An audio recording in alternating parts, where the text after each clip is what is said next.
entramos en la doble moral. No es peligroso para el béisbol lo que hizo, pero el béisbol está plagado. Inclusive en la página de ¿cómo se llama? De MLB, los podcasts que tiene, los programas que tiene, cuestiones que tienen directamente cuña de apuestas. O sea, la indignación no le cabía en el cuerpo a Joe Espada cuando sale una conferencia de prensa diciendo de cómo es posible que haya gente que lleve el asunto del juego tan allá que sean capaces de amenazar de muerte a la familia, a la esposa y a los hijos de Lance McCullers a través de redes sociales. Porque él decía que Pete Rose debía estar en el Salón de la Fama, porque él estaba abierto a la idea de ver a Pete Rose en el Salón de la Fama. Y Frank Robinson, que dijo, pero tú estás loco, ¿a ti cómo se te ocurre decir eso? Si ese hombre apostó, o sea, lo peor que uno como pelotero puede hacer es apostar. Tú ensuciaste el béisbol, ese hombre no es posible. Johnny Bench es absolutamente todo lo contrario. Estamos hablando de peloteros que jugaron con Pete Rose. Y Johnny Bench es todo lo contrario. Todo lo contrario, él dice que sí, que debe estar, que ninguno ha trabajado más que Pete para lograr la absolución. Le suelta y se la desliza, que creo que Johnny Bench dijo, este cambio de velocidad yo no lo vi venir. Que le dice, mira, es difícil creer que él solo empezó a apostar cuando fue manager. En la conversación que yo tuve con él en el Hotel Tamaraco, aproximadamente unas 5 horas y media, yo le pregunté eso. Mira, ya teníamos unas cuantas cervezas arriba, la conversación estaba muy relajada y él me dijo, yo toda mi vida he apostado, palabras textuales, toda mi vida he apostado. Apostaba en béisbol, en basquetbol, en fútbol americano, en golf, en carrera de caballo. Me habló de todo lo que había apostado, nunca mencionó el béisbol, ¿no?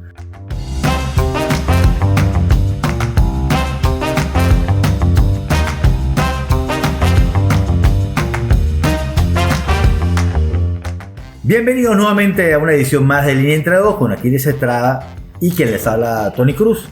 Y hoy, a diferencia de otros días, Aquiles, tenemos temas como para 4 horas. Y eso es mucho decirlo, porque muchas cosas han pasado en pocos días en esta semana en la pelota de Grandes Ligas. Eso es un peligro. Sí, amigos, amigas, muchísimas gracias por estar por acá con todos nosotros. Les recordamos que esto es un programa que nace como programa de radio, se convierte en podcast, que se emite a través de Panas Online, a través de su página web, igual de LCB Radio en la isla de Margarita, a través de La Perla 94.5 FM y Paraíso FM para todos los gustos. Nuestro canal de YouTube, @LíneaEntreDos, que por allí le vamos montando. Bueno, ya estamos en experimento. Ya el martes pusimos el episodio completo. Vamos a ver cómo va funcionando, ¿no? Tenemos las dos corrientes, los que prefieren fasciculado, o sea, fragmentado, y los que, como yo particularmente, que les gusta ver el programa completo. Sí, bueno, si tengo tiempo lo veo, si no lo pauso y lo termino de ver. Exactamente, lo vamos viendo por partes. Correcto. Vamos a entrar en materia porque no hay tiempo que perder. Tony Cruz. Y aquí va a ser interesante. Yo sé que yo hablo bastante, pero hoy este señor tiene muchas cosas interesantes que decir. Normalmente lo tiene y me tiene la paciencia para escucharme a menos. Pero... no diga. Te habla cosas interesantes, muy interesantes. Yo aprendo mucho con ustedes, usted es mi pupilo. Y yo aprendo de ustedes. Bueno, para que tú veas. De eso se trata. La retroalimentación. ¿Y por qué hago esta introducción? Porque la gran noticia de la semana es definitivamente el caso de Pete Rose, del descalzo Joe Jackson, que quizás son los rostros más visibles, de los peloteros suspendidos de forma permanente,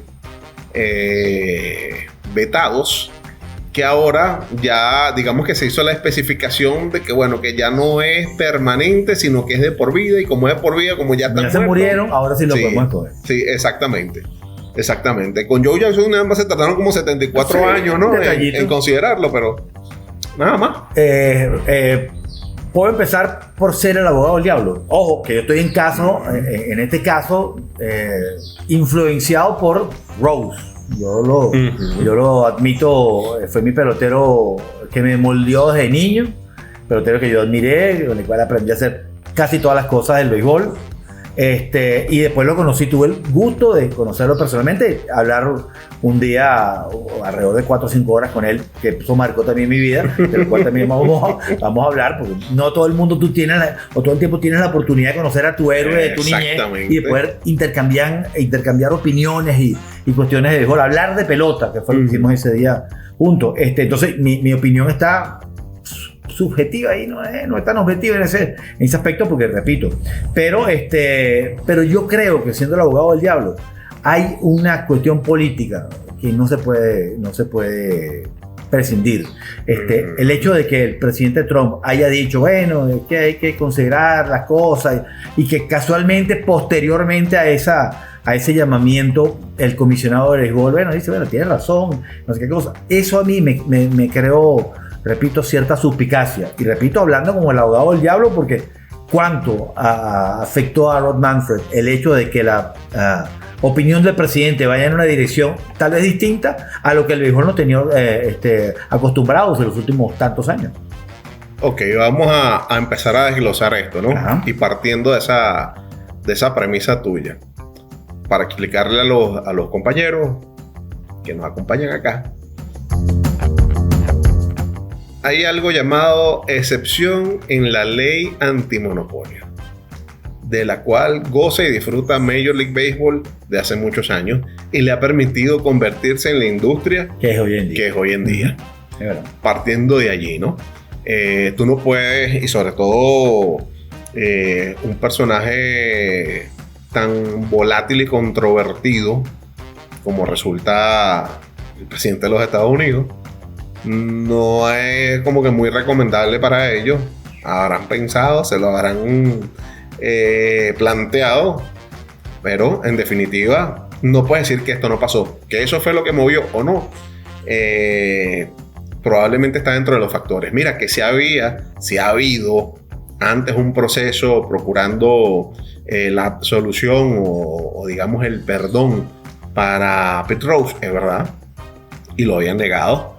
Desde hace 9 años, un abogado de nombre Jeffrey Lenkoff estuvo haciendo trabajo que había conocido en otras instancias a Pete Rose. Terminaron haciendo una relación muy cercana.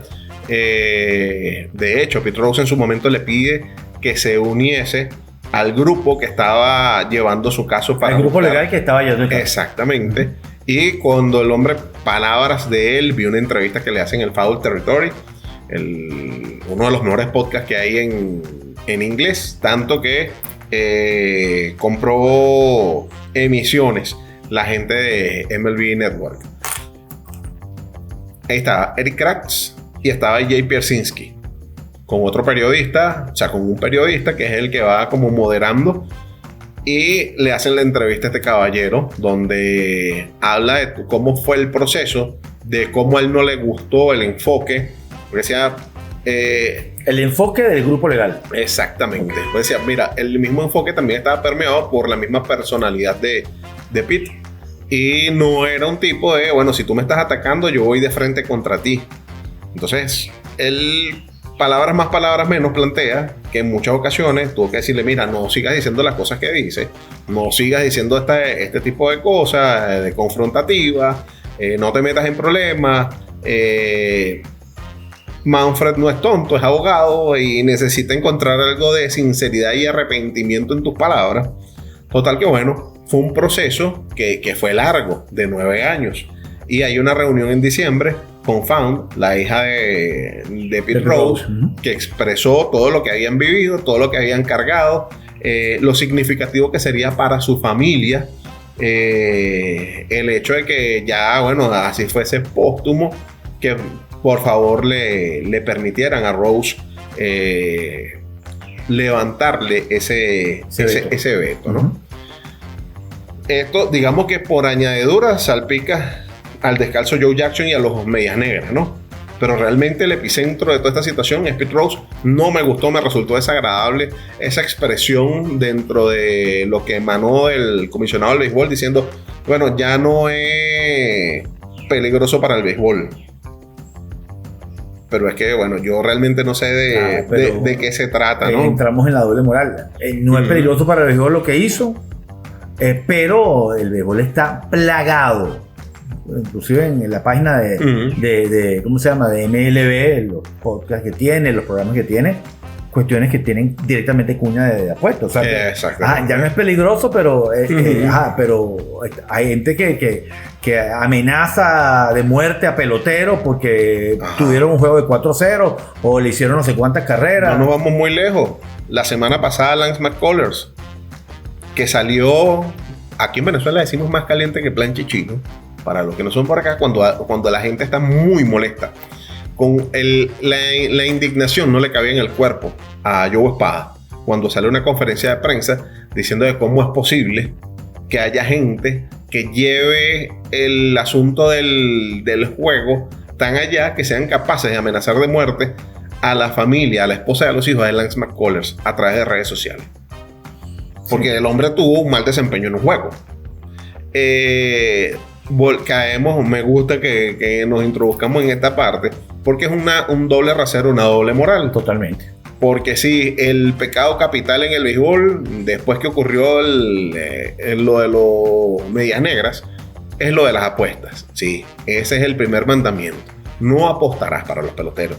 De hecho, Persiski dice, mira, el artículo 21, una de las primeras cosas que te hacen firmar, y es la cuestión que dice que no se puede apostar. Eso en todo momento te lo dicen, en todo momento está claro, eso está, pero tajante ahí sobre las cosas. Y es uno de los que yo he escuchado que se ha mostrado más claramente en contra de esto que está ocurriendo con Pete Rose, ¿no? No puede ser posible que las apuestas sean malas para todos los demás, pero las apuestas son buenas para que los dueños de equipo y la Major League sigan generando mucho más dinero de lo que ya generan. Yo entendería la postura si ellos dijeran, mira, no, aquí no se puede hacer promoción a cuestiones de apuestas, casas de apuestas.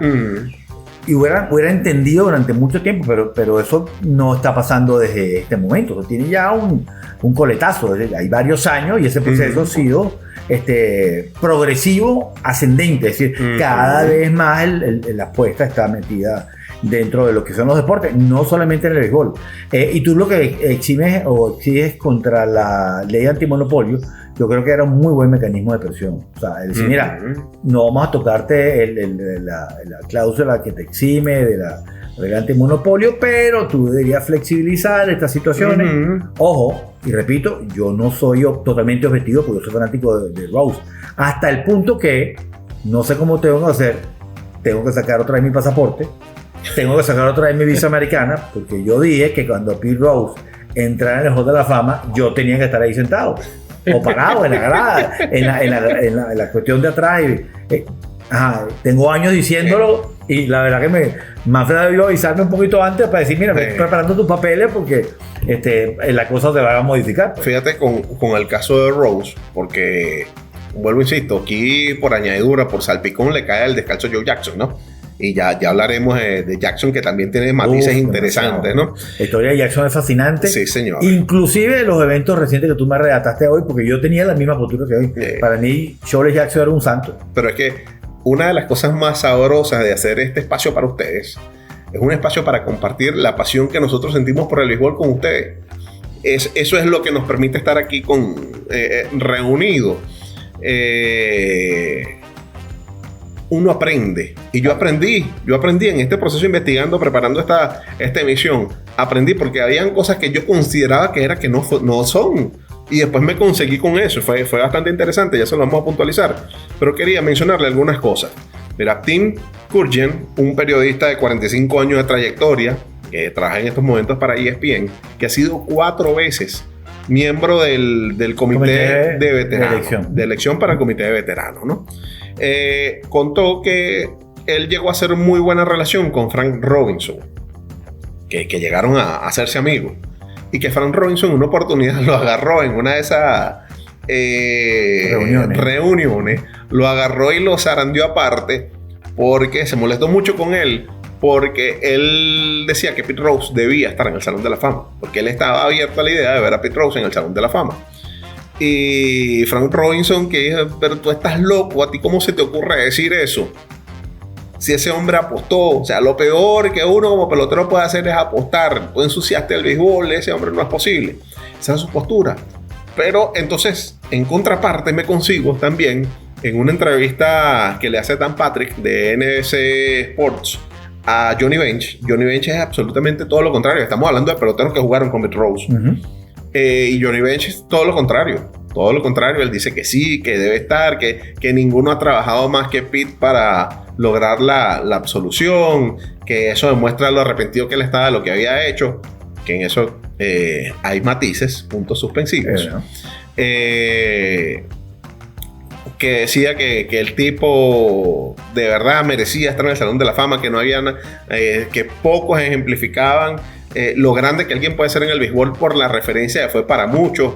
Inclusive por ahí se asoma y se habla de Mike Schmidt, que Mike Schmidt decía que ese era su rol modelo, así como tú lo acabas de mencionar, que inspiró a muchos peloteros y demás, que no es mentira, pero tampoco lo otro es falso. Que de hecho me encantó porque Patrick hubo un momento que de hecho confiesa que cuando explota el escándalo de Pete Rose, él ya sabía que él hacía sus apuestas casuales con un corredor que también le corría, porque se había conseguido en 2-3 ocasiones con Pete Rose, que él sabía que le corría apuestas a Pete Rose, que cuando explota todo esto el tipo llega y llama al corredor, le dice: mira, necesito que me eche todo este chisme. Y el hombre le dice: bueno, sin nombres, yo no voy a decir nombres, pero que le explicó toda la parte del proceso, a un punto tal que él, en medio de, digamos, de la picardía de llevar para decirte: conozco tu secreto, le dice un par de cosas a Johnny Bench, que Johnny Bench lo que hace es reírse. De hecho le dice: estoy tan informado que sé que él no apostaba en todos los juegos porque había pitchers en los que él no confiaba. Siendo el manager. Siendo el manager. La votación, exactamente. Y le suelta y se la desliza, que creo que Johnny Bench dijo: este cambio de velocidad yo no lo vi venir. Que le dice: mira, es difícil creer que él solo empezó a apostar cuando fue manager. El que apuesta siempre. Sí. Pues ahí te voy a hacer un inciso, vamos a anotarlo y ahorita lo buscamos. Ajá, para eso te estoy llevando hacia allá. Y Johnny Bench, él le termina preguntando directamente a Bench: ¿tú crees que en realidad él solo apostó cuando empezó a ser manager? Y que él, cuando era pelotero, él ya no estaba apostando. Y Bench se le quedó, pero y el hombre toma una pausa y dice: mira, esto es una pregunta muy difícil que yo no puedo aseverar, porque realmente yo no tengo pruebas ni de que lo haya hecho ni de que no lo haya hecho. O sea, yo no te puedo decir, pero de verdad lo descolocó, por completo lo descolocó. Yo creo que había estado hasta en un punto hasta simpática, afable la entrevista, y cuando cayó ahí cambiamos un poco el matiz, que de hecho después le hizo otra pregunta más sobre el caso y empezaron a hablar de otras cosas más. Ahí es donde viene mi inciso. Muy importante. En la conversación que yo tuve con él en el Hotel Tamaraco, aproximadamente unas 5 horas y media, yo le pregunté eso. Mira, ya teníamos una cuanta cerveza arriba, la conversación estaba muy relajada, y él me dijo: yo toda mi vida he apostado, palabras textuales, toda mi vida he apostado. Apostaba en béisbol, en basquetbol, en fútbol americano, en golf, en carreras de caballo. Me habló de todo lo que había apostado, nunca mencionó el béisbol, ¿no? Y después me dijo que él sí había reconocido a Arvarley Yamati en un documento escrito, porque aparentemente habían sacado un documento que él, de puño y letra de él, se lo había dado al Buki, el apostador, al corredor, diciendo: apuéstame aquí, apuéstame acá, ¿no? Ya siendo manager de los Rojos de Cincinnati, ya como manager, pero según él siempre apostó por Cincinnati a favor. Ahí es donde está lo que tú estás diciendo de Bench, que este pitcher no le da confianza, y ahí no apostaba porque decía: estos son maletas, los dos no voy a apostar. El periodista sabía ese detalle, que el hombre con ciertos pitchers no apostaba porque no iba a poner en riesgo sus reales. Pero él sí me dijo que él había apostado toda su vida, o sea, porque es lo que tú dices, el que es ludópata, eso es una enfermedad. Pero él siempre apostó en cuestiones que no tienen que ver con el béisbol. Una vez que se retira, y pasa manager, no sé cuánto tiempo pasaría en ese proceso para empezar a apostar en juego de béisbol. Él sí lo hizo, pero repito, apostaba en otros partidos y apostaba en los partidos de los rojos a favor, cuando apostaba a favor. Pero eso yo no te puedo decir si sí o si no, porque repito, eso solamente lo podría saber Rose, ni siquiera Ben, porque fíjate que le creaste la duda razonable, como dicen ahí los juristas, con respecto a esa situación, porque es lógico pensar que si sufres de una enfermedad como es la ludopatía, el controlarte es muy complicado, entonces no sabes cuándo restringirte tú mismo porque escapa de tu control, esa es la verdad, eres un adicto. Mira, permíteme buscar algo de un pana tuyo que ya se hace necesario que sea un invitado para Línea Entre Dos. Tenemos que empezar a trabajar en eso, ¿no? Arturo Marcano, abogado, bastante conocido en el mundo del béisbol, sobre todo referencia hacia América Latina, casos brillantes en defensa de peloteros en ciertas circunstancias, y es una voz autorizada, tiene un podcast maravilloso, podcast Endorfinas. Si quieren aprender de esas cosas del béisbol que no se juega en el terreno, que está alrededor de esta industria, les va a encantar. Tiene un perfil histórico con muchas cosas que te permiten entender lo que fue, lo que está haciendo y hacia dónde se dirige el béisbol. Colocó un post en torno a esto y es lo siguiente: hay algo del caso Rose que pasa por debajo de cuerda. Rose es uno de esos ejemplos claros de ludopatía. Una persona que tenía absolutamente todo y que no le importó perderlo por seguir apostando.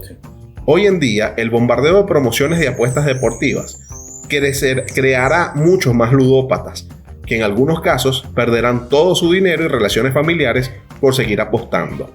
Por eso me negué a aceptar que una empresa de apuestas deportivas patrocinara el podcast, ya que no quiero tener alguna responsabilidad en ese desastre que estamos causando. Muy bien, eso es una postura con la cual estoy 100% de acuerdo. Absolutamente. Y de hecho, ya en distintas partes del mundo han estado trabajando, porque ¿sabes quién está siendo una población frágil ante esta facilidad pasmosa de poder realizar apuestas?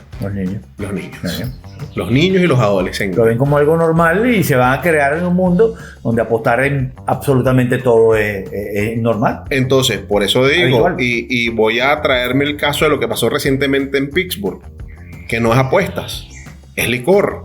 Pero tú permites que una persona vamos a recordarlo por el nombre que es, el alcohol es una droga. Entonces tú permites que alguien nuble su juicio a un punto tal que termina llevándose por un comportamiento errático, se tira una caída por una pared de 6 metros que casi le cuesta la vida. Sí. Entonces, de hecho, en otro entorno, no en béisbol, recientemente en un juego de playoff de la NBA en Boston, se ve a un fanático de los Celtics haciendo inhalaciones, exactamente. Pero absolutamente claro, un simple paneo por el público, pero lo agarraron en el momento perfecto. Pero usted no es quién para hablar de eso, porque usted hizo como productor paneo y la gente se quitaba los pantalones, Al contrario, por eso tengo licencia para hablar de eso. Dalme, esto fue contigo. Tú fuiste que iba a decir algo porque como director se dice los dedos, pero tú fuiste que metió el dedo ahí para que eso salía de ahí. Qué realidad. Es una historia que en algún momento contaremos en su momento de las cosas malas que pasan, pero que uno goza un pullero en el proceso. Exactamente, pero bueno, lo cierto es, en este caso, ¿qué peligro te pares? Sí, ya está muerto. Realmente hay algunos. ¿Qué es más? Mira, ya estamos sobre los 20 minutos. Vamos a hacer una pausa y vamos a regresar con esto porque todavía hay que hablar del descalzo Joe Jackson porque esto es interesante. ¿Cómo no? Vamos a una pausa y regresamos con más de esta línea entre dos. Tony Cruz y Aquiles Estrada. Regresamos en un instante.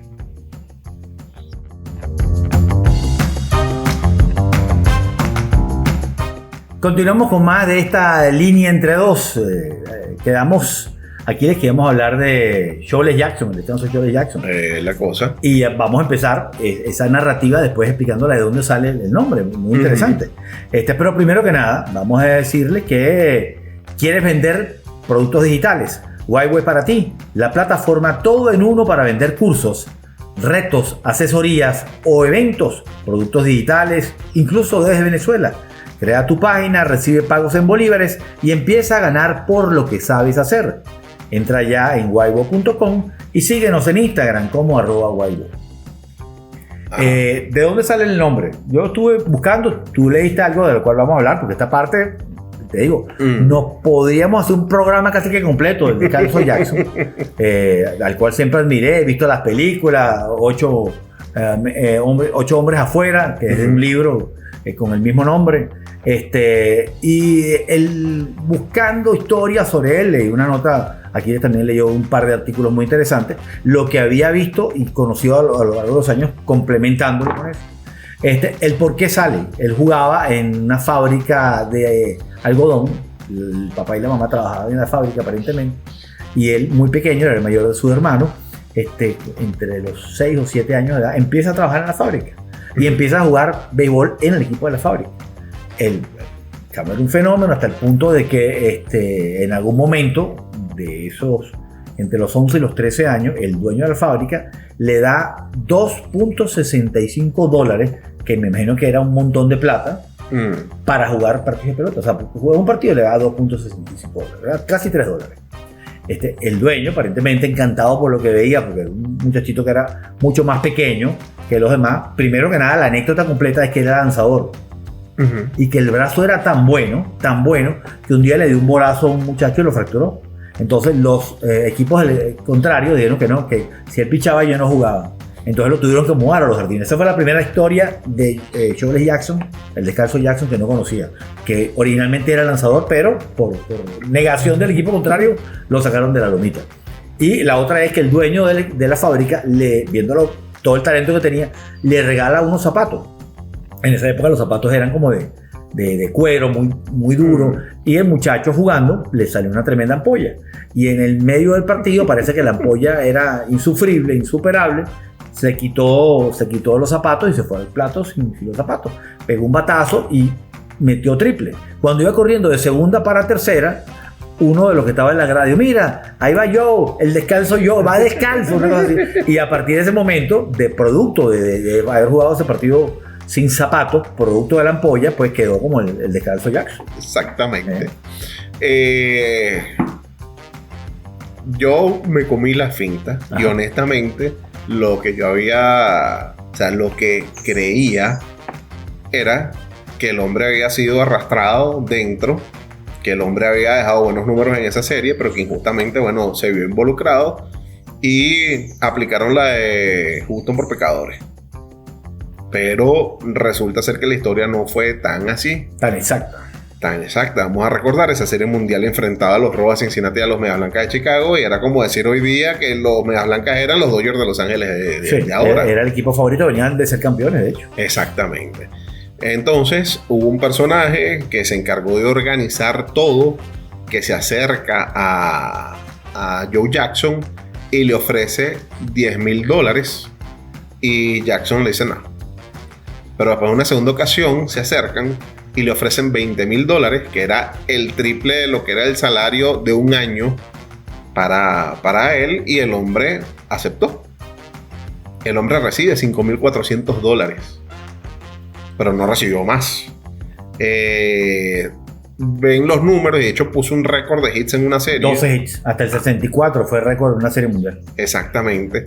Pero la Asociación de Investigadores de Béisbol, SABR, hace un análisis y te dice, mira, en los juegos que acordaron perder los Medias Blancas, el hombre no batió, y Tony hizo una revisión, nos pusimos aquí antes de ir al aire, juego a juego, y no tuvo mayor injerencia. De hecho, en esos juegos se fue de 16-4. El hombre empieza a batear hacia el final de la serie. Sí, no fue que batió mal en esos juegos que perdió Chicago, pero no fue determinante. Pero los juegos que ganó Chicago sí fue determinante. Sí, pero para lo que el hombre era... A excepción del último, donde se fue de 4-3, creo, de 4-2, Y remolcó 3. Entonces, bueno, ¿qué tan mal? 250. Bueno, 250 no es malo para esta época, porque en aquella época batean 400. Entonces, lo cierto en la serie es, batió 375. lo cierto es que tú ves los números y tú dices, bueno, ¿qué tanto en realidad influyó él?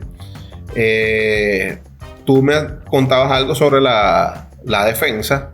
Sí, que unos pitchers de la época, ya hablando sobre, primero que nada, digamos, de su argumento de que él no estaba relacionado, era ese 375, su jonrón, sus 6 remolcadas, sus 5 anotadas, fue el mejor bateador de la serie. Muchos pitchers de los Medias Blancas decían que Cincinnati había bateado muchos triples, y eso se debía principalmente a que, entre otros, los Jardines había jugado muy cortos, pero que Jackson particularmente lo había hecho. Entonces muchos de los batazos pasaban por arriba de él porque estaba excesivamente corto. Entonces tal vez no condicionó su actuación a la ofensiva, porque era un bateador tan bueno que si no hubiera bateado era sospechoso. Pero de repente en defensa fue un poquito más blandengue, permitiendo que los contrarios hicieran un poquito más con las condiciones. Eso, digo, no lo estoy diciendo yo, eso es lo que mencionaron los pitchers de los Medias Blancas terminando la serie. Bueno, cuando termina la serie, intenta reunirse Jackson con Charles Comiskey, el dueño de los Medias Blancas, y nunca logró reunirse. Se dice que él estaba interesado en regresar, o sea, que tenía la disposición de contarle lo que había ocurrido y de darle la plata que le habían entregado. No sabemos si en el medio de la serie él de repente se arrepintió, si algo pasó, si algo ocurrió. Lo cierto es que hay un después, cuando explota esto durante la siguiente temporada, hay un gran jurado, hay un juicio alrededor de esto donde todos salen absueltos, pero el comisionado Landis en aquel momento decidió, ¿saben qué? Bueno, ellos dieron eso, pero nosotros no queremos a los tramposos. Él era juez y era abogado, juez. Era muy rígido, decía que no, que nadie que tuviera relacionado con el apuesto, con las drogas, con esto, con la licor y demás, podía estar relacionado con la pelota. Exacto. Cabe destacar que para el momento que ocurrió eso, en 1919, ya este señor tenía un par de negocios, una lavandería y tenía un expendio de licores. Alrededor de Jackson hubo como una creencia de que era alguien tonto, de hecho era iletrado. Era analfabeta, no sabía escribir. Ni leer ni escribir. Lo tomaban como tonto, sino como un personaje no muy brillante. Y fue algo que él tampoco se encargó de desmentirle. Y palabras de él posteriormente, ya él no muere tan viejo, él muere de 64 años en el 51. Y en una entrevista, primero vamos a hacer una aclaración. Él lleva adelante un juicio donde reclama a los Medias Blancas de Chicago el salario del contrato que le había firmado, los salarios pendientes. En medio de ese juicio, el abogado de los Medias Blancas le dice: miren acá, ya. Cuando hubo el juicio con el gran jurado, a ti te preguntaron que si tú habías aceptado dinero por apostar. Y el hombre dijo: no entiendo la pregunta. O sea, pues le preguntaron y él dijo que sí. Entonces, en ese segundo juicio, él dice: no entiendo la pregunta.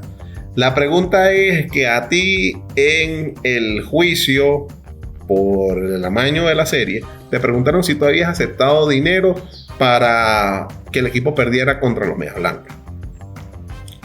Y dijiste que respondiste que sí. No tengo claro qué me está preguntando. Lo cierto es que el hombre empezó a bypassear, a hacerse el desentendido, el que no entendía, a hacerse el tonto. El juez, ante la evidencia, ni siquiera espera el veredicto del jurado. Y él se reúne con Jackson y lo convence que Jackson se declare culpable de perjurio. De hecho, los Medias Blancas le tienen que pagar $16,000. Él gana esa parte, que le reconozcan el salario, pero el perjurio no procedió. Okay. El juicio por perjurio. El juicio por perjurio, no, en definitiva, no fue llevado de lo que lo estaba acusando el juez. Ahí no avanzó. Y lo cierto es que, bueno, después él termina ampliando, invirtiendo el dinero que agarró, los 5,000, porque eso sí lo demostraron, el depósito en el banco de su esposa de $5,400. Que tampoco tuvieron manera de desmentir ni de. Sí, son todas las cifras sospechosas, ¿no? Porque era un regalero para esa época. Aparte de eso, coincide con lo que se dijo que le habían pagado. Entonces, cuando tú haces un depósito exactamente por la misma cantidad que te dicen haber cobrado por estar metido en el arreglo de la serie, es capciosa la situación, ¿no? Él después se quedó jugando pelota, pero como en ligas independientes. Con otros nombres, dice la leyenda, ¿no? Porque es otra parte. Hay mucha leyenda por las cuestiones. Primero, no hay video, no puede demostrar. La película y el libro lo hacían ver como una persona que no tenía nada que ver. De hecho, cándido. Sí, ingenuo, cándido, aparte de su iletralidad. En ese sentido, hay una anécdota que también la voy a referir ahorita, que tiene que ver con la aceptación o no de la culpabilidad. Esto es leyenda, pero no sé si está. Tendré que otra vez ver la película porque la vi hace mucho tiempo. Dice que cuando él sale de la corte, todo aparentemente trajeado, para presentarse bien ante el juzgado y ante el jurado y el juez y demás, está saliendo de la corte, de las escaleras, y hay un montón de niñitos que estaban afuera esperando. Y hay una expresión en inglés que la tuve que buscar porque no la conocía, que dice, say it ain't so, ¿no? Eso traducido textualmente significa, dime que no es así. Un niñito se le pregunta, le dice, sobre cómo está saliendo del caso, dime que no es así, dime que no es así. Y él, en teoría, dice la leyenda, dice, lamentablemente sí es verdad. Ojo, eso no nos conta porque son cuestiones que de repente alguien escuchó y no la puede, pero sí la puede citar en el sentido de que dice la leyenda que él reconoce el ser culpable o el haber estado metido en el escándalo, porque la culpabilidad tal vez más es de Chicotti, del grupo de los que organizaron. Él participó. Él participó. Pero cuando él te dice, me temo que es así, o sea, ya está confesando su culpabilidad. ¿Qué grado de culpabilidad o no? ¿Cómo es que dicen? A confesión de parte, relevo de prueba. Claro. Entonces, Arturo es abogado, sí. regaña si lo decimos mal. Hay un asunto en el juicio, en el segundo juicio, donde él demanda por el salario, que dice, mira, vale, es que el abogado de esta gente me embaucó, porque como yo no sé leer, él me explicó una cosa que no era, me puso a firmar en un papel, me imagino que habrá sido una X, algo lo pusieron a hacer en el papel por una cláusula que era, antes no existía la agencia libre, que tú estabas firmando un contrato conmigo y bueno, yo era dueño de tu ficha per secula seculorum. Entonces, de hecho, tiempo después, le hace una entrevista a un periodista donde el hombre de forma muy distendida le dice, ustedes los periodistas se encargaron de hacerme fama de que yo era un tonto, de que yo capaz pensaban que como yo había salido de un campamento de una finca de algodón, que lo que tenía eran botas de algodón en la cabeza. Y yo no me preocupé en desmentirlo porque yo lo que hice fue aprovechar, porque si no me hubiese podido aprovechar de gran cantidad de lanzadores, de manager contrarios y de incluso para negociar algunos contratos con algunos gerentes. Si ellos no hubiesen pensado que yo era tonto, yo no hubiese podido aprovechar. Sí. Entonces eso te deja un hombre que en definitiva esa plata que tomó la supo invertir, se convirtió en un hombre de negocios y gozó de buena estabilidad económica, que lo sorprendió un infarto a los 64 años. Entonces bueno, leer y escribir no sabía, pero tonto no era definitivamente el hombre. Entonces estaba buscando algo que tiene que ver con la memorabilia. Otro inciso para que tú sigas con la historia. Para ser uno de los bateadores, el cuarto mejor promedio de la historia de las Grandes Ligas, 3.64. Y además tiene hechos bien curiosos. Es el promedio más alto para un pelotero de primer año. 408, sigue siendo el promedio más alto. Y ese año no fue el líder bate. Caramba. El líder bate fue Ty Cobb, que batió 419. O sea, Cobb, y después ese era su año de novato. Una sola vez en su carrera de 13 años, contando 2 años, que tomó 2 cafecitos, no uno sino 2. Están contados entre los 13, pero si al caso vamos, fueron solamente 11. Y además estuvo metido en la Primera Guerra Mundial, que también lo afectó, no tanto como a Ted Williams, pero lo afectó en tiempo de juego. Ese dato curioso, el cuarto promedio vitalicio más alto de la historia del béisbol. Con respecto a la historia de la memorabilia, muchas de las cosas que tenía Shoeless Jackson perdieron valor. ¿Y tú sabes por qué perdieron valor? Porque como él no sabía ni leer ni escribir, se dice que la mayoría de las cosas que él firmó las firmaba la esposa. Ah, caramba. Entonces, imagínate. hay solamente creo que una fotografía que tuvo cierto valor porque reconocidamente se vio que era él y era un garabato, un bicho así. Y como era un garabato tan feo, ¿no? Aparentemente lo validaron como la firma de Shoeless Jackson, pero muchas de las cosas. Lo escribió con el pie. Sí, muchas de las cosas que él hizo desde el punto de vista de firma, de cosas, perdieron valor porque, repito, no pudieron darle su deuda. Entonces, para cerrar ya con este tema.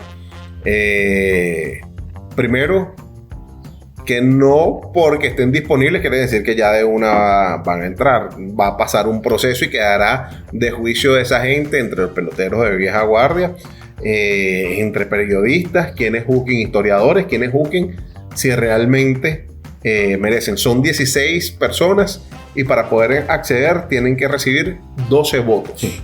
Entonces, y ya sabemos que Fran Robinson no va a votar. No va a votar por ello. Fran Robinson. Bueno, claro. Ya se pachó. Pero hubiese sido un voto menos. De verdad, ciertamente. Hubiese sido un voto menos. Sí, exactamente. Entre los criterios para la elección, que es donde viene la contradicción, dice: la votación se basará en el historial del jugador, su capacidad de juego, su integridad, su espíritu deportivo, su carácter, contribuciones al equipo o equipos donde jugó.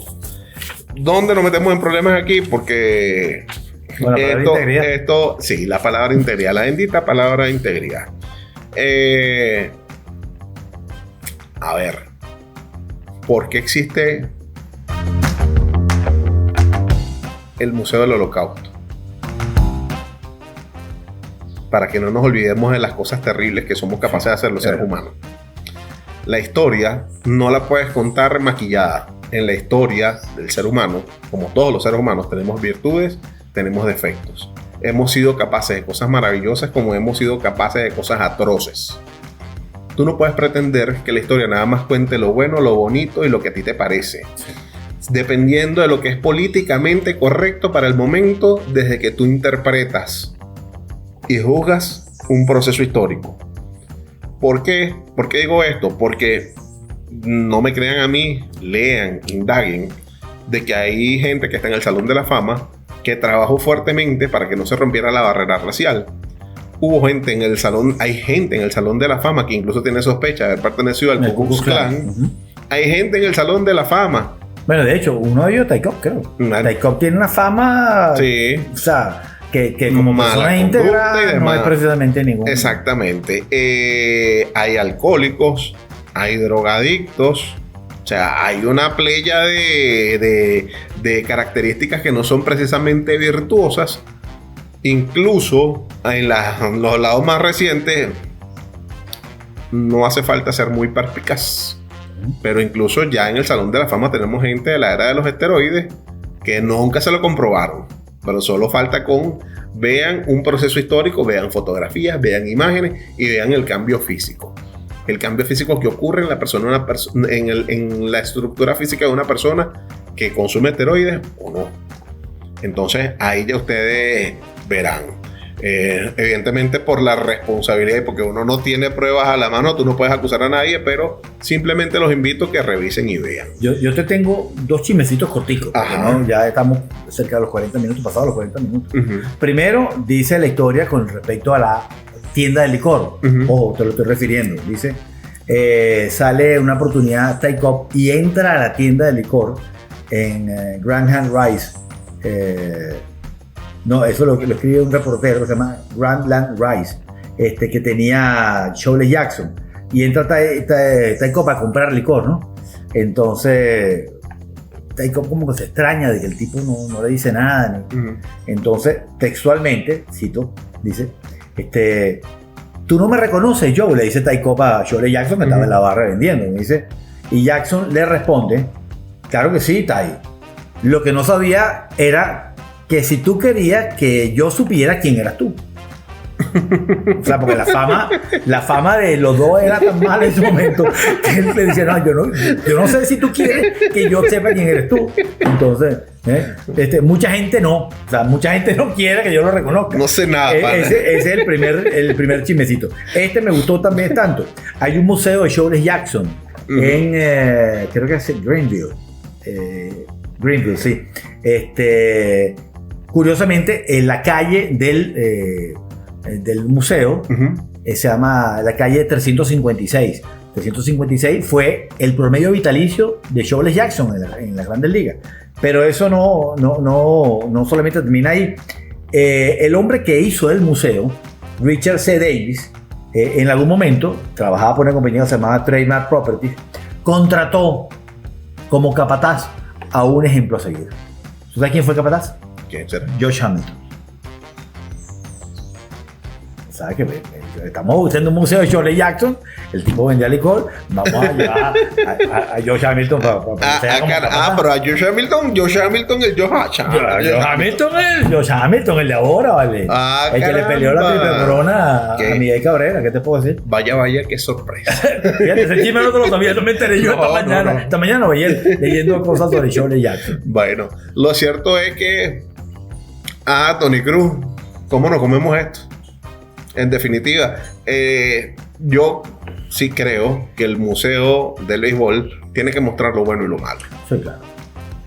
¿Cómo lo vas a mostrar? Mira, Crujen tenía una idea bastante simpática. Decía, bueno, lo vas a exaltar. Estoy de acuerdo con eso. Exáltalo, pon una placa donde diga todo lo bueno que hizo y al lado pones la placa con todo lo malo que hizo.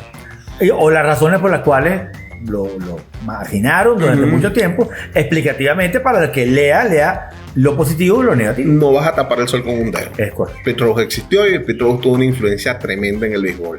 El descalzo Joe Jackson existió y me hablabas de Babe Ruth. Que Babe Ruth dice que él copió su parada de bateo o su forma de batear de Shirley Jackson. Bueno, que tuvieron influencia, sí, que existieron, sí, que fueron importantes, sí, pero que hicieron cosas malas, también es realidad. Y tú también tienes que reflejar eso. O sea, yo sí creo que eso tiene que ser parte del... no es el museo de la moralidad. Sí, es verdad. Porque la moralidad depende del prisma con el que tú lo observes y de tus valores. Y depende mucho del contexto social de la sociedad en la que estás plantado.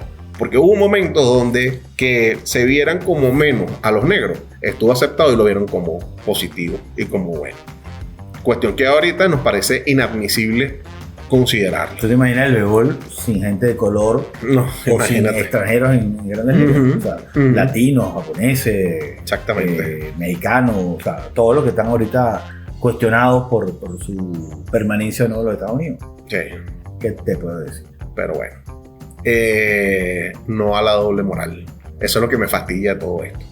Eso es lo que me fastidia. Pero bueno, vamos a otra pausa, Tony Cruz. Y vamos a regresar hablando ya de las cosas del terreno. Ok, ¿sí? Me gusta. Ya venimos en breve con mucho más de esta línea.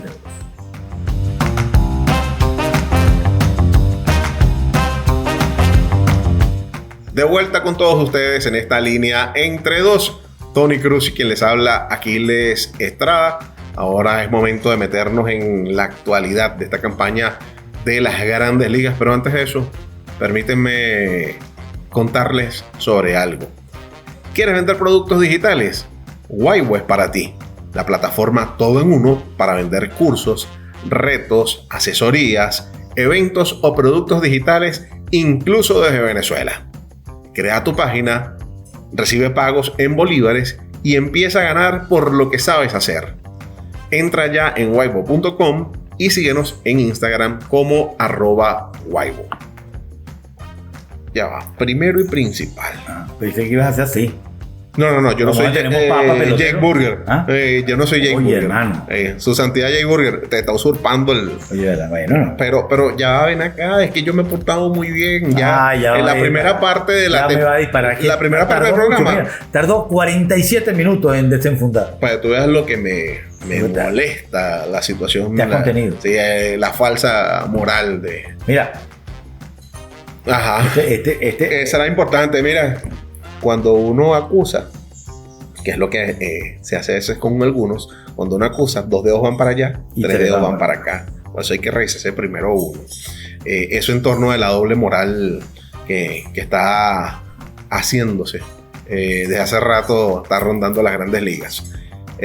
Yo quiero hablar de un equipo y yo quiero que tú me expliques qué está pasando, porque agarraron y barrieron la Ciudad Motor con los Medias Rojas. ¿Qué pasa, man? ¿Qué está pasando con Boston? Y pues no me podías preguntar por los Twins. No, directo con Boston. No, vale, los Twins están viviendo su buen momento. Todo equipo malo va a tener un buen momento. Empezando porque colocaron a Tanner Houck en la lista de incapacidad. Ajá. Después del par de jueguitos donde le han hecho viejo más, descubrieron que tiene un problema en el flexor del codo y eso, por supuesto, lo va a llevar por lo menos 15 días. No hay una buena prognosis con ese tipo de lesión que sea rápido. Dicho esto, pues es relativamente complicada la situación, pero como no venía lanzando bien, mucha gente no se preocupará, porque esa es una de las causas. Lo de Devers, leí hasta por ahí y escuché varios podcasts dominicanos que ya lo estaban tirando para los Yankees de Nueva York. No, en serio. O sea, ya lo daban como un hecho. Ya un momentico, ese tipo. ¿Qué tú dices? El jefe mayor fue a hablar con el tipo, es que no tendrá intenciones de cambiarlo. Y el tipo empezó a batear de 8-7 en los juegos, juegos posteriores a la conversación. Como dice el meme, diablo, qué difícil me la pusiste. No me lo digas así. No puede ser. Okay. No, déjalo donde está. Usted está loco. Que él está feliz en Boston. No me le estén cambiando para ningún sitio. Mira, yo creo que esta historia va a terminar y estoy esperando que regresen a casa porque estoy seguro que vamos a ver imágenes de él agarrando a Rolling en primera. ¿Tú habías visto un robo de jonrón a 4 manos? No, ¿verdad? Yo tampoco. Y me quedé loco. Y mira que tenemos tiempo viendo pelota. Sí, señor. William Abreu viene corriendo, creo que era un batazo de Colton Cowser. Creo, ¿no? Colquitt. Salta, agarra la pelota, pero no la puede retener en el movimiento, la echa para adentro. Y está ahí, está atrás Sean Rafaela, que hizo una Pete Rose. Y la agarró ahí para el robo de jonrón. Por eso digo que es un robo de cuadrangular a 4 manos. Exactamente. Y para que vean lo importante de las asistencias, ¿no? Claro, en los jardines. Estar metido en el juego de pelota. Pequeños detalles que marcan grandes diferencias. Pero hubo algo en esa serie que me fascinó. Ajá.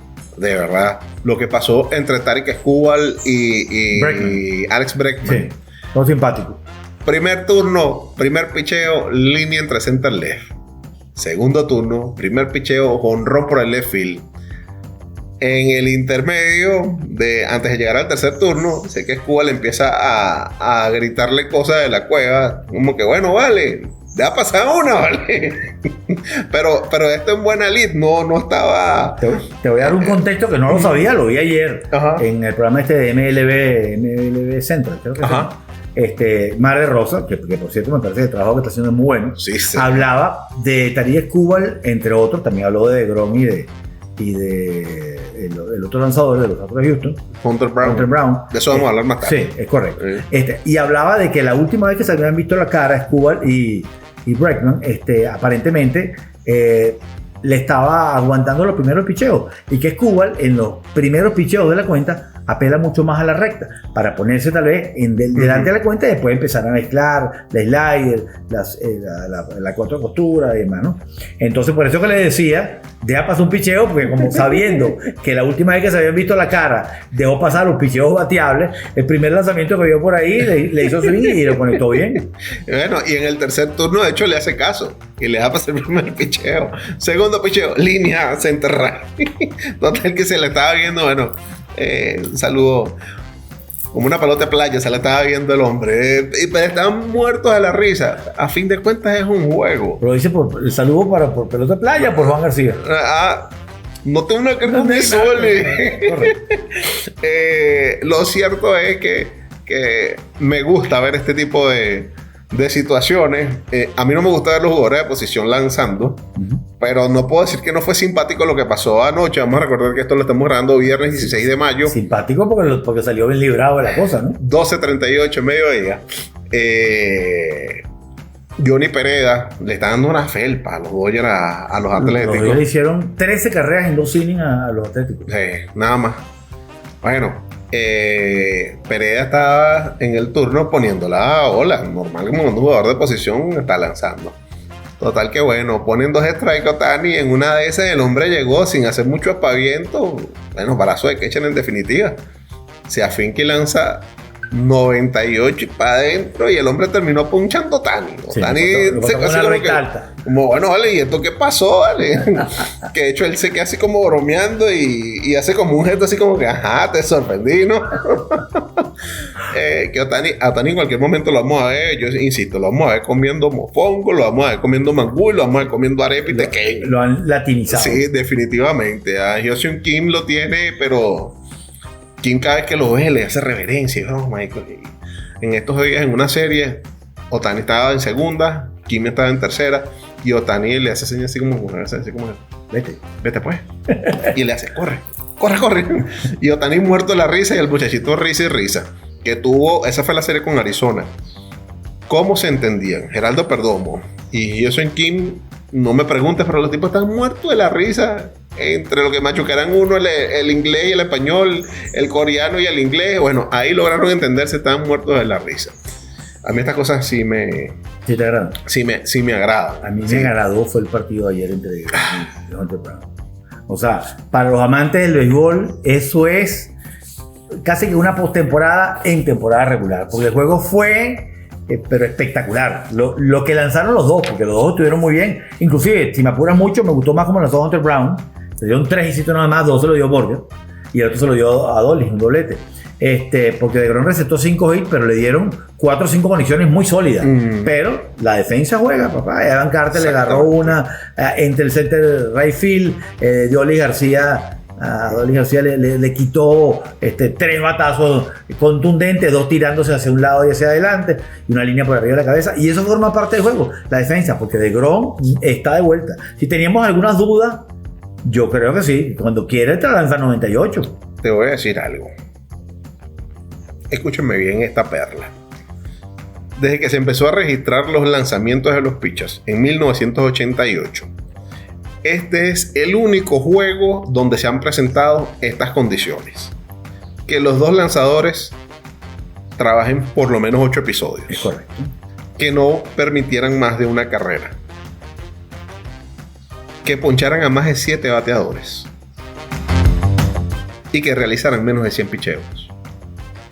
Estamos hablando que DeGrom, que fue el ganador, 8 episodios de labor, 5 hits permitidos, 7 ponches, una base por bola, 96 picheos. En cambio, Hunter Brown, que pierde por segunda vez en la campaña, 6-2 su récord, y la efectividad está microscópica. 1.43 con el de ayer. Exactamente. 8 episodios de labor, 3 hits, una carrera limpia que fue un jonrón de su santidad Jake Borger. Ahora el hombre llega a base y empieza a persignar a los compañeros. Un momento religioso. 9 ponches sin boletos, 91 lanzamientos. Nada más y nada menos. Dios mío, regálanos más de esto, por favor. Definitivamente un duelazo de picheo.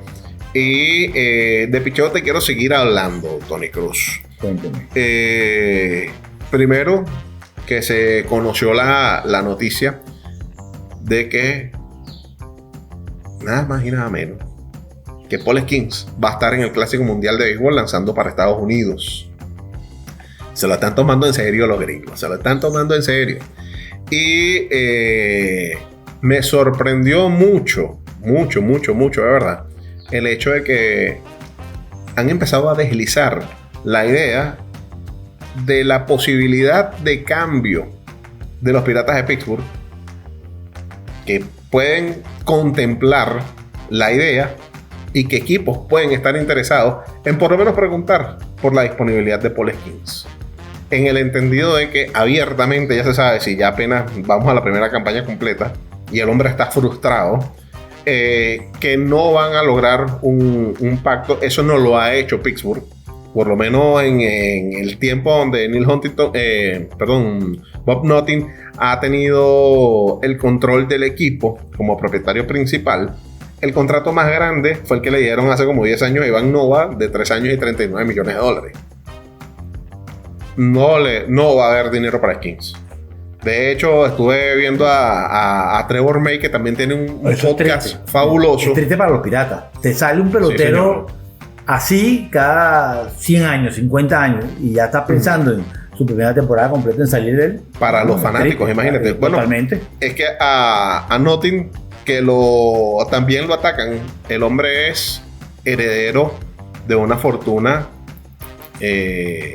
familiar que viene del bisabuelo, gente que ha hecho vida en la industria de los medios, de periódicos. Millonario de cuna, como decimos en Venezuela. Toda su familia, toda su vida ha sido millonario. Que también los periódicos los manejan bajo el mismo criterio, de que sean rentables. A mí no me interesa invertirle mucho, sino que eso me llene los bolsillos, ¿no? Pero de verdad, de hecho, les escribí, hay un podcast que me gusta mucho, se llama John Boy, donde está Terror Plus, y hablaban sobre esto, y Plus decía, pero es que es inaudito que tú pienses cambiar. Yo creo que esto es absurdo, que es estúpido inclusive planteárselo. Y dice, sí, pero es que dependiendo de quién, eso es un cambio que no haría si tuviesen esa pieza los otros 29 equipos, incluyendo Colorado, que es uno que tienen catalogado como la peor gerencia que hay en las grandes ligas. Vamos a hacer cambio con Boston. Con Boston tiene 2 o 3 prospectos buenos para darle. Entonces, nos dan esquí, le mandamos a los muchachos que no tienen cupo, que están en AAA. El comentario que le escribí es, yo no sé qué es más absurdo, si plantearse la idea de que en estos momentos pueda existir la posibilidad de que cambien a Paul Skeens, o no sé si es más absurdo esperar que Pittsburgh le dé un contrato que jamás en la historia ha dado, o que vaya a la agencia libre a buscar piezas que hagan de Pittsburgh un equipo más fuerte. A mí lo que me da lástima, y lo digo como fanático, porque yo fui fanático confeso de Oakland hasta que me cansé de desarmar los equipos después de la mitad de la campaña. Llegó un momento que no me calo más esta, ya está muy linda mi niñez siendo fanático de Oakland, ya está bueno. Ya soy un adulto que piensa y que no está de acuerdo con esa política. Es que un equipo como Pittsburgh ni siquiera baraje la posibilidad de mejorar, de apostar y ver si de repente con esta generación, pues, no te digo que vaya a gastar fortuna, pero hasta la agencia libre de Paul Skeens podrías perfectamente, su último año de contrato se te va a ir. Ok, yo ahí acepto que lo cambie, pero es que estamos todavía lejos de eso. Pero es que, y además tú tienes a Jared Jones, tienes a Boba Chandler. Ni siquiera no vamos a meter a Mitch Keller, que ya está sonando a cambio y que por ahí dicen que lo que pasa es que también dudo. Dicen que los Orioles podrían estar interesados, pero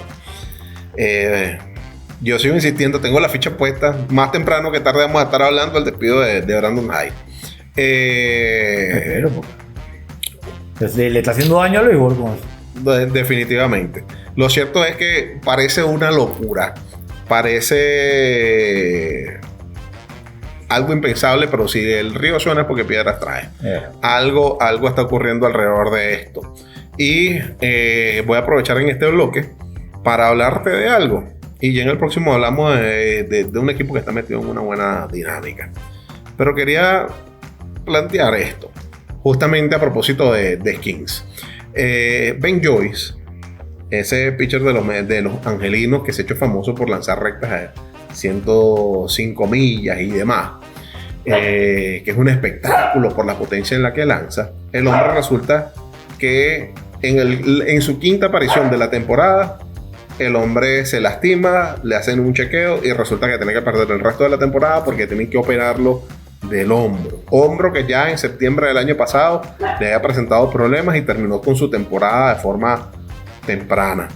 Un hombre que ya en su época universitaria se tuvo que someter a operación Tommy John y tuvo una fractura por estrés en el codo de lanzar, que en su carrera en global, si sumamos universidad y lo que ha hecho hasta ahora, su carrera profesional, 131 episodios de labor nada más.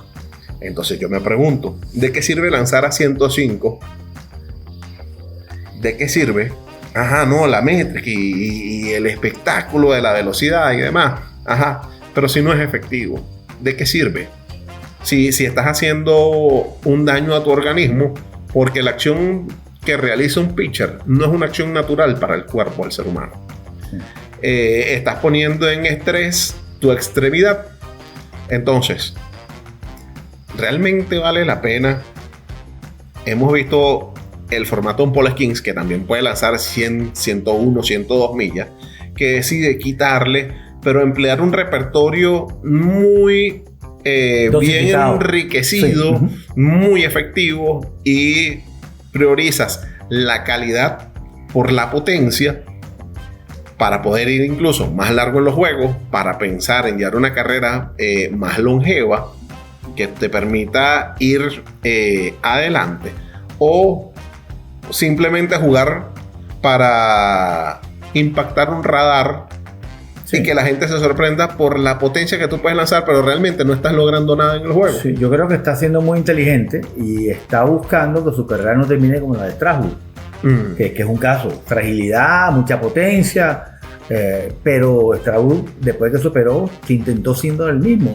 Estamos en el caso de Grom. Que Grom era un lanzador de esa característica. Ahora dosifica. No significa que va a intentar todo el tiempo estar sobre las 100 millas, pero lanzar 96, un cambiecito, una curva que lanza poco, pero me refiero a que no intenta sobrelanzar. Yo creo que está siendo muy inteligente, porque quien sabe que va a durar mucho más y posiblemente va a ganar mucho más dinero con esa longevidad que va a obtener en el tiempo, dosificando su brazo y no exponiéndose a romperse el tendón, a operaciones de tomillón y a todo eso lo que conlleva. Exactamente. De esto todavía hay algunas cosas que hablar, pero el tiempo nos está llamando a la última pausa. Pero todavía tenemos por ahí los Dodgers, luces y sombras, porque hay problemas con Roki Sasaki, pero ese equipo está a todo tren. Ya volvemos con eso y mucho más en esta línea entre dos, Tony Cruz y Aquiles Estrada.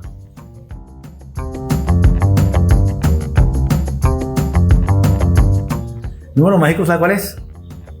Cuéntame. 44. Ah, cuidado. Ese fue el número de juego que le tomó a los Bravos de Atlanta ponerse finalmente sobre los 500. 22 victorias, 22 derrotas. Te lo digo porque día atrás creo que habíamos dicho que las 4 veces que estaba a una victoria de ponerse en 500, perdieron. Ahí ganaron y se pusieron en 22. Ese es el camino de regreso de Atlanta. Y las buenas noticias van llegando en el sentido de que ya Ronald Acuña está en el Gwinnett, en AAA, en su proceso de rehabilitación, y se le ha visto hasta el momento muy bien. Bastante bien, sí. Creo que no lo van a apurar, pero por lo que uno puede ver en el terreno de juego, él mismo dice que él está al 95%. Y pasó algo maravilloso que celebro y aplaudo, que se disculpó con sus compañeros, se disculpó con su manager, se disculpó con el equipo por, bueno, el comentario que se le chispoteó. Aquel por redes sociales. Eso no creo que sea chipoteo. No, sí se le... Eso tú lo puedes pensar, pero no tienes por qué decirlo. A mí se me puede chipotear algo si estoy en vivo, diciendo algo, porque estamos en vivo y no tenemos forma. Pero un Twitter, no algo que yo escribo, que publico en redes, tengo que pensarlo antes de decirlo. No puedo escribirlo nada más y ponerme lo que Recuérdate que los muchachos de ahora no funcionan así. Bueno, sí, pero no sé. Deberían. Si no funciona así. Yo hago y después pienso. Y cuando éramos muchachos, nosotros también hicimos una cuanta de esas. Yo hago y después redes sociales, uno no está expuesto a eso. Esa es la diferencia. No estamos expuestos a eso. Esa es la gran diferencia con respecto a los muchachos de ahora. Lo cierto es que, bueno, eso para mí es comenzar con pie derecho a su incursión, ¿no? También Spencer Strider ya la próxima semana va a tomar su lugar en la rotación. Exactamente, sí. Ya le dijeron, dale, tienes permiso, puedes ir a hacer sentadillas, pero no te vuelvas loco.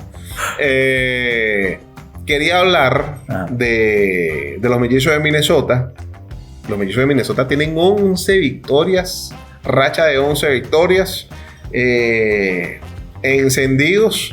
Pero sí vale, oíste, ganar a los Orioles vale lo mismo que ganar a los demás. Ven acá, pero eso tiene su asterisco, tiene sus condicionantes. Porque agarraron a Boston que tenían 2 bandazos y le ganaron 2 de 3.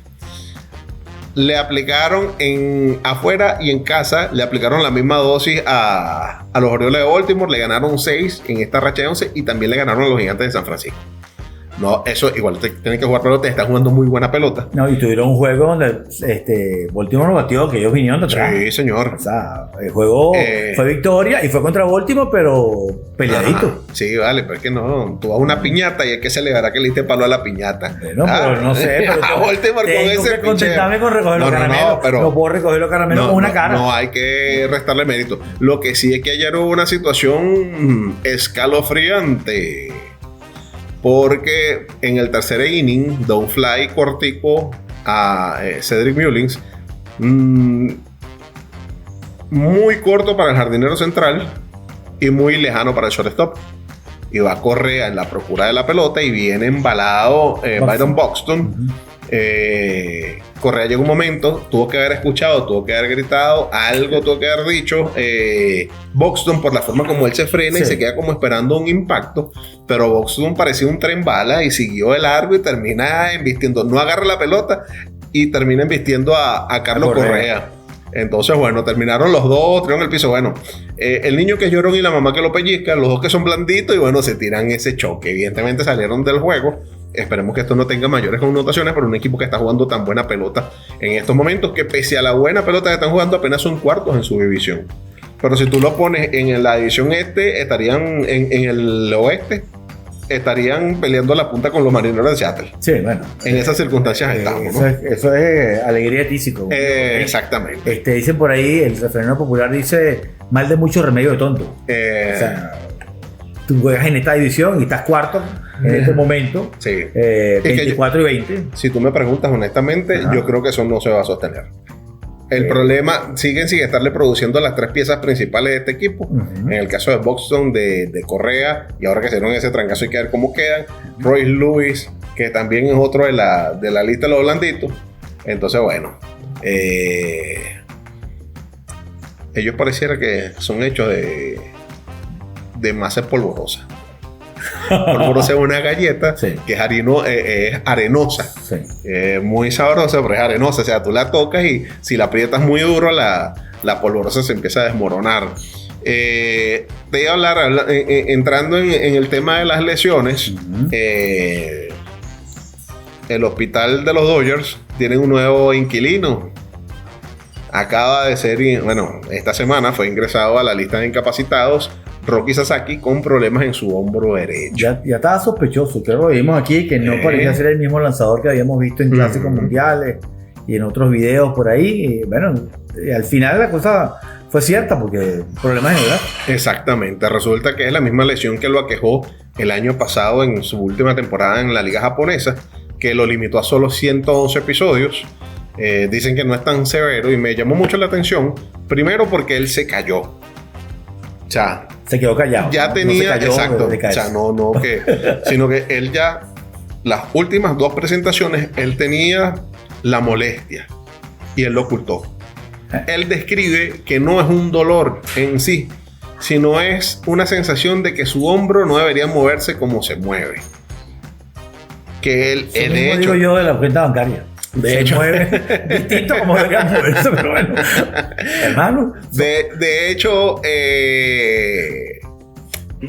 incluso me parece hasta cándido, a pesar de que los deportistas tienen una tremenda propiocepción, que él dice, yo no creo que esto sea lo que influye en la velocidad y en el descontrol. Y o sea, hermano, pero si tú lanzabas 98, 100, 101 millas y estás lanzando 94, de hecho le hacen, notan algunas cosas y le mandan a hacer una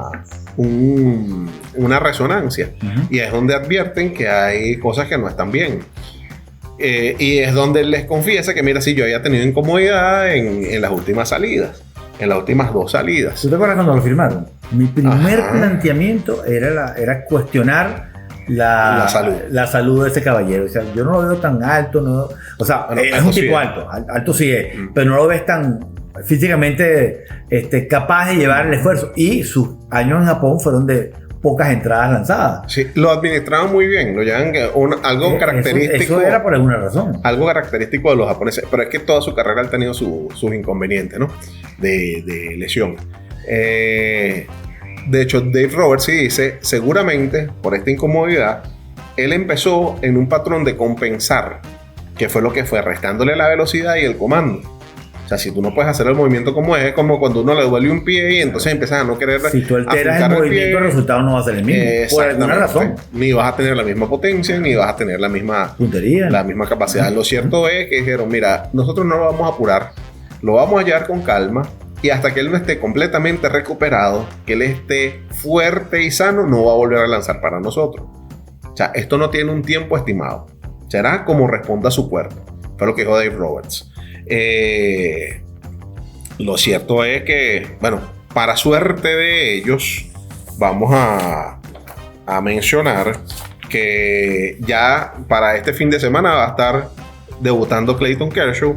La rotación queda entonces con Yoshinobu Yamamoto, con Landon Knack, con Tony Gonsolin, que ha estado lanzando muy bien, con Dustin May y bueno, el estreno de Kershaw. Ya le dieron alta médica para empezar el plan de lanzamiento a Blake Snell y Glasnow todavía está en esos 3 puntos suspensivos.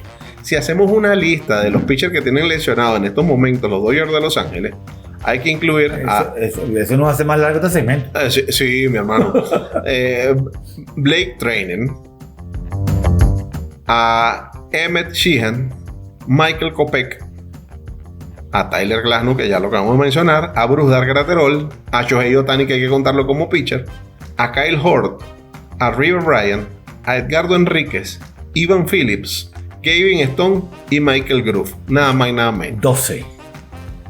La misma cantidad que han tenido de abridores en apenas 44 juegos. Me pareció brutal ese detalle. Sí. 12 abridores en 44 juegos disputados. Los dos detalles. 12 abridores en 44 juegos y 12 caballeros simultáneamente en la lista de... O sea, lesionados. Ojo, Ohtani no está en la lista de lesionados. Está inhabilitado por los momentos como lanzador. Bueno, por eso lo agrego en esa cuenta. Para la cuenta, como pitcher vale. Está exactamente.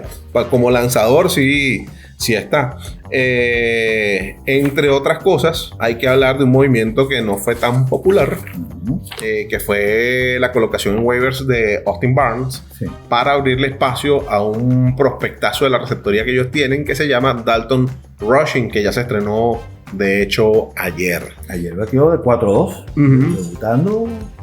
Se habla muy bien de este muchacho. Sí, señor. Dicen que inclusive en AAA estaba jugando algunos partidos en los jardines, que puede jugar una buena primera base y ahora como receptor. Yo creo que el muchacho lo que vio, bueno, ese equipo de arriba está tan complicado que tengo que hacer de todo un poquito para poder jugar. Sí lo probaron, pero Brandon Gómez dijo no. Esto no lo vamos a convertir en un cash utility. De hecho, como lo van a utilizar es que le van a dar 2 días donde va a ser titular, que le van a dar turnos como emergente, claro, está bien. Pero que los días que no esté en el line-up, lo que quieren es que vaya fortaleciendo sus lazos con el staff de lanzadores, que esté con los técnicos, que vea cómo planifican los juegos, que estudie cómo se comportan los bateadores en grandes ligas, que vaya sumando turnos en grandes ligas. Es como un proceso de irlo llevando, introducirlo poco a poco. Si se podría asimilar, digamos, lo van a poner a hacer como un propedéutico en grandes ligas, ¿no? Es correcto. Para también, en una forma, darle descanso, porque estos dijeron, mira, vale, tuvimos un problema el año pasado. Will Smith, por primera vez, estuvo tras el plato en 117 juegos. Y el hombre fue uno en la primera parte, ofensivamente fue uno en la primera parte y otro muy distinto, donde sufrió un bajón tremendo en la segunda parte de la campaña. Entonces, para descansarlo, para mantener, digamos, administrar la batería de Will Smith, consideran que este muchacho va a tener mucha oportunidad de sacarle provecho a esto. Consideran que ya desde el año pasado era un bate que estaba listo para poder rendir a nivel de grandes ligas, y definitivamente consideran que se va a alimentar más de ir haciendo esta transición de esta manera que dejándolo en AAA jugando todos los días. Y de todas maneras, yo no lo veo tan grave para Barnes. Barnes es un receptor que sin mayores inconvenientes va a conseguir trabajo.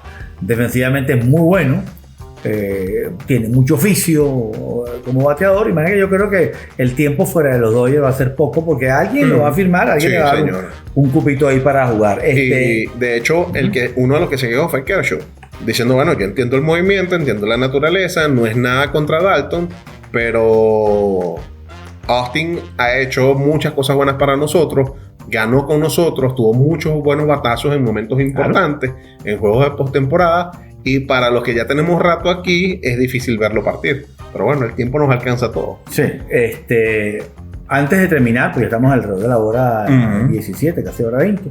No sé. Algo que vi también en MLB, me gustó mucho el planteamiento de Rosa. Es una postura con la cual estoy completamente de acuerdo. En estos días hubo un partido que Paul Goldschmidt dio honrón para empatar, y vino Aaron Judge y dio honrón contra Seattle y ganó el partido con el cuadrangular. 8º episodio, creo que fue la conexión de Judge. Y yo estaba viendo el partido, parte de ese partido lo vi en vivo, parte lo vi después en el extracto. Vi la parte final, realmente la primera parte del partido como que lo pasé, pero llegué a la misma conclusión que el ex pelotero, Marvel Rosa. ¿Cuándo van a empezar a tratar a George con el mismo respeto que trataron a Barry Bonds? Todo está empatado. En el octavo, 3-3. La primera libre. Hermano, existe algo que se llama boleto intencional. Tú no quieres que el tipo te gane el juego. Que te lo gane uno de los otros 8, pero que no te lo gane él. Mira, pero es que ven acá, pasó en la serie de Oakland y los Dodgers. Hubo una situación en la que, y este es peor todavía, en la que decían, no vale, yo no voy a picharle a Otani. Otani no es el que me da el batazo. Y le dan boleto intencional para darle la cara a Mookie Betts. Pero eso, bueno, no importa. O sea, tú eliges tu veneno. Pues. Es correcto. Tú eliges tu veneno. Tú creías, yo prefería el matchup a lo mejor del pitcher en ese momento contra un derecho que contra un zurdo. Pero es absoluto. Es que es difícil. Es válido el planteamiento, ¿no? Sí, o sea, total. Ya, o sea, ¿qué más tiene que hacer George para que le empiecen a no picharle? Porque ¿sabes? La expresión no es picharle, a no picharle. ¿Sabes qué es difícil? Para uno, cuando la historia está pasando ante tus ojos, es difícil advertir lo que está ocurriendo. Pero yo creo que no solamente en esa línea cuando lo van a empezar a tratar a lo Bonds, sino ya estamos en lugar de hablar de que estamos viendo uno de los mejores bateadores derechos de toda la historia del béisbol. Porque lo que el tipo está haciendo es superlativo. Sí, totalmente. Superlativo. O sea, ya se acaban las expresiones de asombro o de admiración ante el talento que despliega en el plato y como figura en general, porque me parece que es un tipazo para el béisbol. Sí, es una tremenda figura para el béisbol. Es bueno para el béisbol en todos los aspectos. Es un tipo muy decente, él es adoptado, tiene tremenda relación con sus padres adoptivos, es un tipo serio, tú lo ves, la presencia de él, y no hay que decirlo de esa manera, pero los Yankees si algo han tenido bueno, sobre todo, yo soy anti-yanquista, en el sentido porque soy fanático de Boston, es que su política de presentación ante los medios, de viaje, traje y corbata, tú ves a George siempre bien vestido, siempre está bien afeitado. Ahora, a pesar de que ahorita han flexibilizado las políticas de presentación y de barba y bigote, de pelo largo, etcétera, él igualito es un tipo que está ahí. Y además ante la prensa es un tipo muy correcto, habla bien. Si un pelotero hace algo malo, me acuerdo lo que habíamos hablado con el director el año pasado, le digo, mira, no hagas esto, no sé qué cosa. Él mismo va como capitán de los Yankees y se persona. Pero a los números me remito. 40 anotadas, líder. 41 remolcadas, líder. 15 honrones, líder. 68 hits, líder. 412 de averaje, líder. El líder en OVP con 497. El líder en slugging con 782. El líder en OPS con 1275. Hermano, es líder en todo. Sí. El juego está 3-3. Octavo episodio. Por favor, dale un boleto. Que no te gane el juego el tipo. Porque después, ¿a quién le va a decir? No, es que yo pensé que lo poníamos a dominar. No. Dale un boleto. Dale las 4 malas sin picharle una sola vez. Eso está como lo del chiste ese de Babe Ruth cuando llegó el cielo. Lo paso. No, si tú quieres, píchale. Pero sí, realmente sí. Bueno, Tony Cruz, ha sido un placer, como siempre lo es, compartir esta más de una hora de tertulia. Yo puedo hacer una acotación rapidito, no me tomo mucho tiempo. Por favor. Mírate. En honor al show de Jack. Programa de calcio. Está loco este muchacho. Hasta el próximo martes. Cuídense mucho y disfruten de ese fin de semana de béisbol.